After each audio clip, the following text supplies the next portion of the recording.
Firstly, do you want to tell us a little bit more about what it is that you guys are doing at CITEO? Yes, with pleasure. Um, I run a company called CITEO, formerly called Eco-Emballage and Ecofolio. And our mission is to transform 100% of packaging and paper into resource for the planet. Um, in fact, what we have to understand is that in France and in many countries in Europe, the companies who put products on the market have the responsibility to take care of the end of the life of the packaging and of the paper.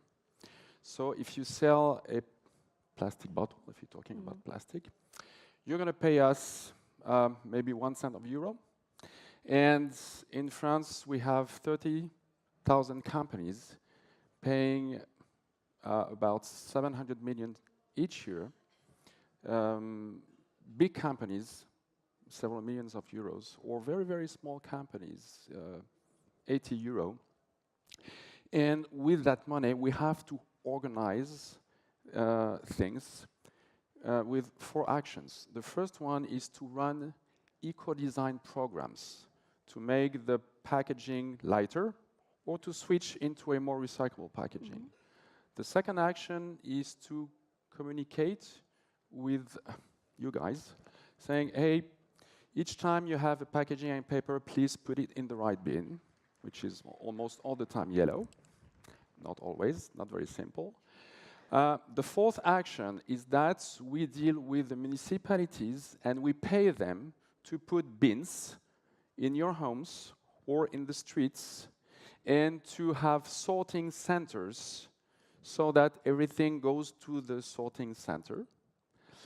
So most of the money is spent with the municipalities. And then the fourth action is we check that everything goes back into a circular economy. So just 2 figures maybe. In France, 68% of packaging is recycled, okay? Which enables us to save 1.6 million tons of gaz à effet de serre. Can you translate gaz à effet de serre? I wish I could. My CO2, French isn't that CO2. strong. Well, you know. Oh, CO2. CO2. That's Yeah. the Carbon the goal. dioxide. So 68% of recycling packaging and about 57 of paper. So 68% is one thing. Then glass, 87%. Eternal life. You know, it's been a long time. We've been recycling glass, and habits are taken. It's okay. Cardboard, 65%. It's okay, not too bad. Steel is very good. And then you have plastic. So for plastic, recycling rate in France is 25%. Wow. Which is very low, because we started with bottles and flakons, which we collect at about 60%, and the rest we are just starting doing the action. And so the issue for plastic is, first of all, the recycling rate, which is, it has to be changed. And there is a second issue, which is a worldwide issue, which you told us about pollution. Pollution of seas and oceans. And in fact, as you might know, about 8 million tons of plastics are dumped every year into the seas and the oceans. It's a worldwide issue. You have 10 big rivers in the world who are, dumping plastic into the seas and the oceans. So we can handle recycling and circular economy. We have to do it. On the other hand, we have to turn off the tap. And that is a waste management issue. We will change, we'll talk about innovation. We are going to change, packaging, with paper, being able to eat it. This innovation is coming up as far as the conception of the packaging is concerned.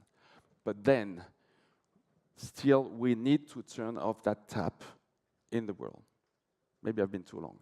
No, you haven't. Right? It's fascinating. I'm loving it. And 30 years ago, in France, we had holes in the municipalities where we would put our waste, and we're still discovering some of these holes.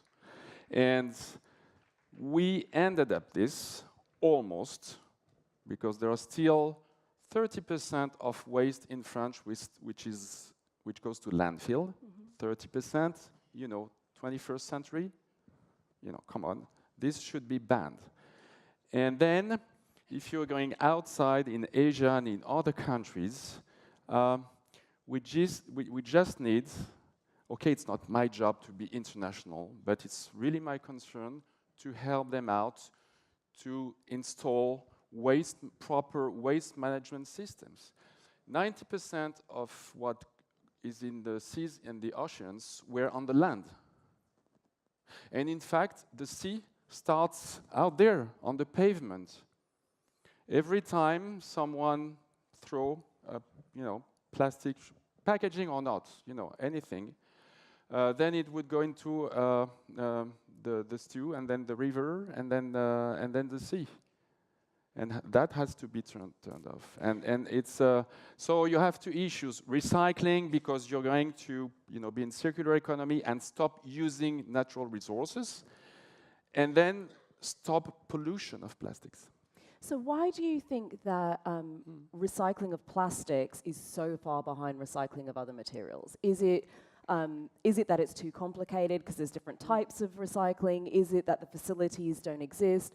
Why do you think it is that we struggle to recycle plastic to the same extent that we can other materials? It's true that plastic is the most recent packaging material. Glass has been existing for years and years, and glass is rather simple. And plastic is everywhere. Plastic packaging, household packaging, represents about 20% of consumption of plastic. 20%.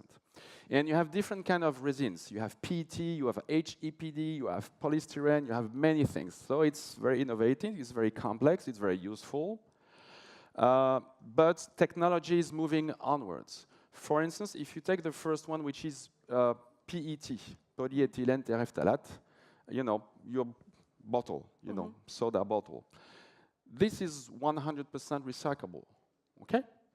This is good.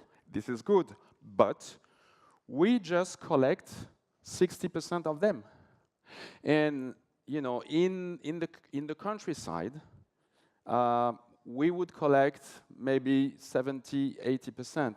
In the cities where the consumption is the highest, we just collect maybe 10, 20% of those bottles.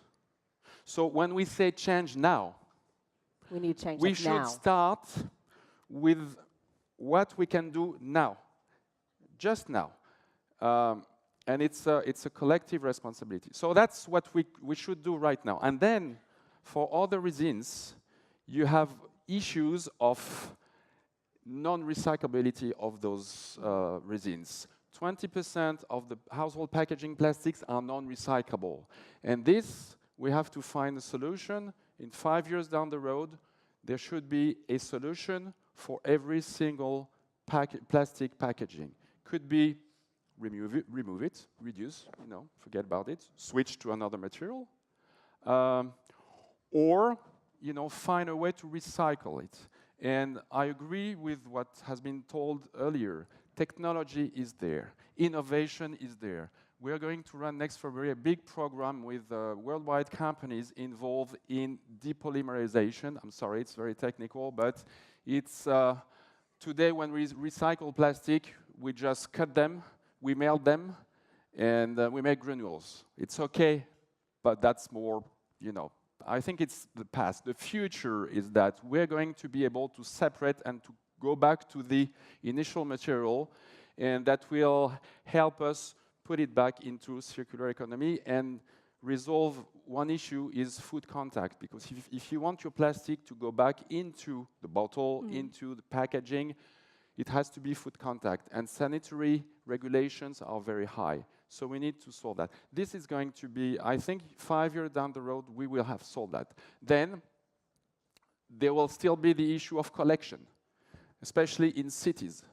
So if you want me, I can go ahead. I was just going to, it was going to lead me into where do you think government falls into this? Because if you're not, is it that there are insufficient collection points in the city? Is it that the government should be governments worldwide should be regulating this and saying, well, there's no more non-recyclable plastics, like you're just not allowed to make them, and that would just cut it off? Do you think that we're at the point that we possibly need those sorts of drastic solutions, or is there something in the middle that we should be looking at now? Well, I think that you have 4 responsibilities.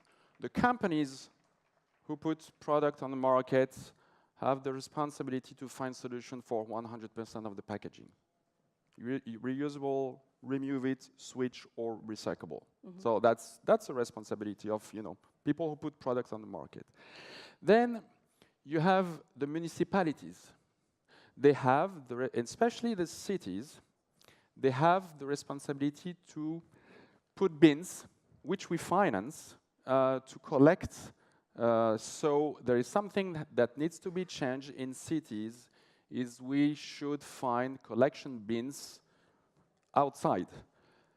And we should not hide our bins, put it in front, put it every 300 meters. We should be able to do it, especially in cities. You have a lot of on-the-go consumption, bottles and that stuff. So cities have this issue of putting bins outside. We run a program with the City of Paris. By the end of 2019, we will put 1,000, first step, collection bins in the streets. It's called Trélib.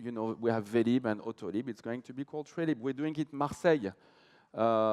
In the streets, we're running experiences in Marseille on the beaches. So solutions for you guys to put your packaging into bins. Then you have the state.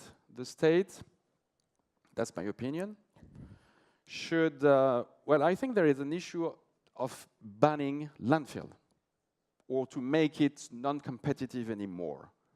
It's not possible to have those. That's a state's responsibility. Then you have countries who've set up systems like pay as you throw. It means that you pay your regular bin in proportion to your consumption of regular waste. So people pay attention to their bin, and it goes down. And the recycling more bin, expensive for you to exactly, put stuff in and one the bin over the recycling other. and the yellow bin, if you have a yellow bin, which is paid by the companies, it goes to 25-30%. That is possible. That can be done. And then the last, ourselves. When I say change now, it's okay. I realize myself. I do it when I'm in my kitchen. I'm perfect. If I'm in my bathroom, am I perfect? Do I think that the shampoo bottle, which is 100% recycled, I should take it down to the kitchen and put it in the right bin? When I'm outside, I should even keep it with me to put in the right bin. And the first barrier against marine litter pollution is to sort. So you see that everyone is involved, and innovation is really coming up, and I'm sure that we will find ways to stimulate people. We have connected bins. We can, with the digital innovation, I'm sure we can find ways to have people sort every day. Then we'll have to do it internationally. So, last question. This conference is ChangeNOW. What would you encourage, and you've alluded to a little bit of it, but what would you encourage people to do now to start to have an impact on plastic pollution? Like, as soon as they walk out this door, what can we start to do? I think I would do 2 things, if it's for you. Well, first of all, is to pay attention to what I'm buying. That's maybe Don't buy it in the first place. Well, I think it's a big question, but it's our question. What do we buy? Why do we buy it? Do we need all this? So maybe it's a societal question. And then again, what I would do is start now. Think that this little gesture on a daily basis is going to contribute to save the planet. We've seen beautiful pictures of the planet.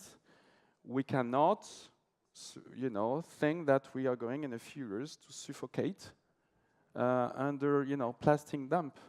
So I would say that's what I say to myself, every day. I teach to my kids. We run educational program in schools. That's important. It's vital. Let's do it now. Do it now. Ladies and gentlemen, please put your hands together for Jean Hornain. Thank you.